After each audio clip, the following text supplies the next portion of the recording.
Hello, welcome to LHS News. I'm Leslie Jaime, and with me today is Julissa Montanez. Our first story today takes place at the middle school. Construction crews finished the building just days before the school year started. Teachers and administrators had to rush in order to set up in time for the start of the school year, but all of the hard work is paying off, big time. Teachers, administrators, and students are all reaping in the benefits of the new school. I took a detailed look at the new middle school to find out more. After a long year, the middle school is finally up and running and connected to the high school.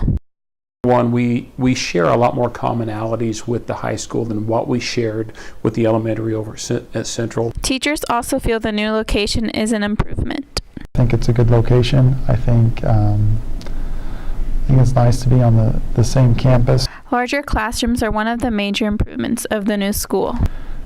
It's a lot bigger than my old one, which is nice. I've got more room, especially for some of the larger classes. Students and staff members feel safer with the new safety technology. Well, I think part of what makes it safer is all the doors are locked now, and we have to have our badges to get in. So anybody that doesn't have a badge that is not an employee, we have to buzz them in. Administrators and teachers are not the only ones enjoying the building. The students are also benefiting from the new building. Smaller than the old middle school, so we are never late to classes. For LHS News, I'm Leslie Jaime. Thank you, Leslie, for the look at the new middle school. The new middle school is not the only thing that the bond issue improved. The $13 million bond issue also included improvements to the track, the tennis courts, the parking lot, a new cafeteria at Park Elementary, and new technology. I decided to take a closer look at some of the new technology and see how it is improving student learning. The new middle school building was not the only thing that students and staff received. They also got many new things on the technological side.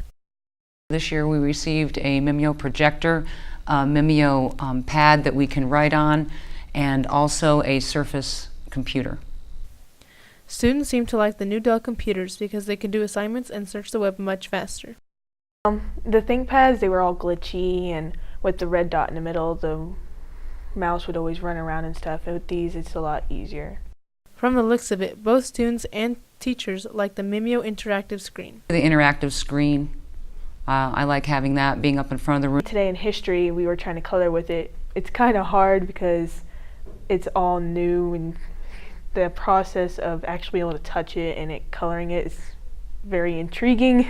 This technology is still very much new to the students, and while some struggle with it, most students seem to be handling it well.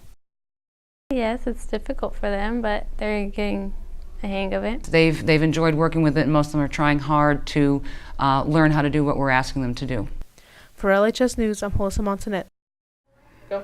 Our next story is a mid-season update on the high school cross-country team. Tyler Chrisman interviewed Coach Demler and some of the cross-country runners. Here's Tyler and his update. The Lyons cross-country team athletes are halfway through the season and are working hard to improve their times and themselves in the second half of the season. We're still young on the boys' side.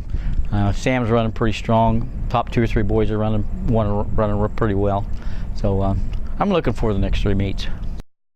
We wanted to know what kind of endurance it takes to go out and compete in cross-country.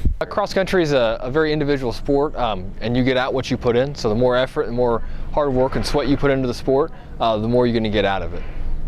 This past summer, Kesha changed the girls' race from a 4K to a 5K to match the boys' race distance.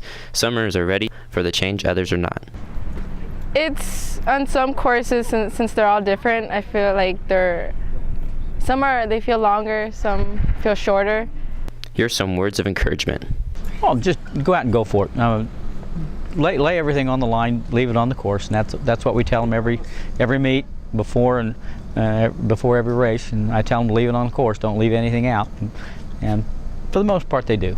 For LHS News, I'm Tyler Chrisman. And now let us take a look at your LHS News weather. For the most up-to-date weather information, we turn to Tyler Chrisman. Today should be a beautiful day. Today will be partly cloudy with a high for 83 degrees and a low around 49 degrees.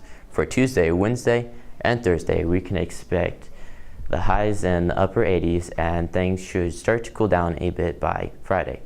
We are looking for a high of 72, and Saturday and Sunday should be in the 70s. Thank you, Tyler, for that update. It looks like we will have a full week of good weather. Thank you for joining us. For LHS News, I'm Melissa Montanez, and with me is Leslie Jaime. Have a great day.